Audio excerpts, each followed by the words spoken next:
یہ حدیث میں دونوں باتیں ایک ساتھ آ رہی ہیں، آپ غور سے سنیے نفل کی اہمیت، غور سے سنیے۔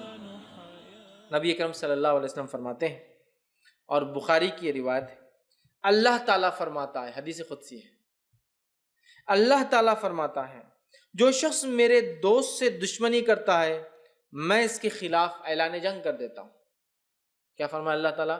جو میرے دوست سے دشمنی کرتا ہے میں اس کے خلاف اعلان جنگ کر دیتا ہوں۔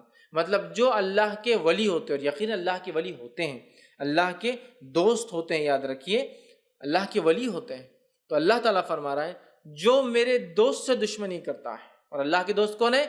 جو تقوی اختیار کرتے ہیں، ایمان والے ہونا پہلی شرط، وہ تقوی اختیار کرتے ہیں اور ہر کام سنت کے مطابق کرتے ہیں، ٹھیک ہے؟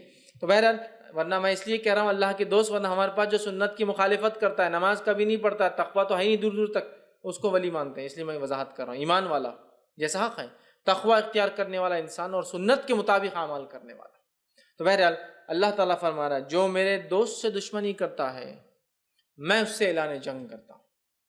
اب اندازہ لگائیے، اللہ کا جو دوست ہوتا ہے اس کو اگر دنیا میں کوئی چھیڑتا ہے یا اس سے دشمنی کوئی کرتا ہے، اللہ تعالیٰ اس کے خلاف اعلان جنگ کر دیتا ہے۔ کیسے کرتا ہے؟ وہ جس نے دیکھا نتیجے اس کو سمجھ میں آتے ہیں۔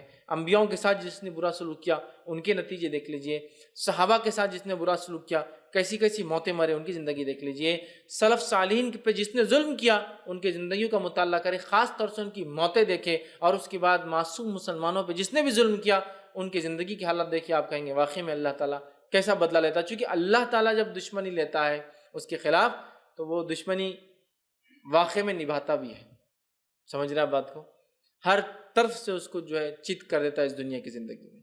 تو بہرحال اللہ تعالیٰ فرما رہا ہے جو شخص میرے دوست سے دشمنی کرتا ہے اس کے خلاف میں اعلان جنگ کرتا ہوں۔ تو ایک بات ہمیشہ ذہن میں رکھنی چاہیے، اللہ کے نیک بندوں کے خلاف کوئی چال نہیں چلنا چاہیے، اس لیے کہ جب ہم اللہ کے نیک بندوں کے خلاف چال چلتے ہیں در حقیقت اللہ ہمارے خلاف اعلان جنگ کر دیتا ہے۔ پھر ہوتا ہے نا بہت سارے لوگ نیک لوگ خواہ تنگ کرتے ہیں زمین کے معاملات میں، اس میں احتیاط کرنا چاہیے، آپ خطرناک زون میں جا رہے ہیں، آپ کو تکلیف ہو سکتی ہے، ٹھیک ہے؟ آگے آئیے سنیے، اللہ تعالیٰ فرماتا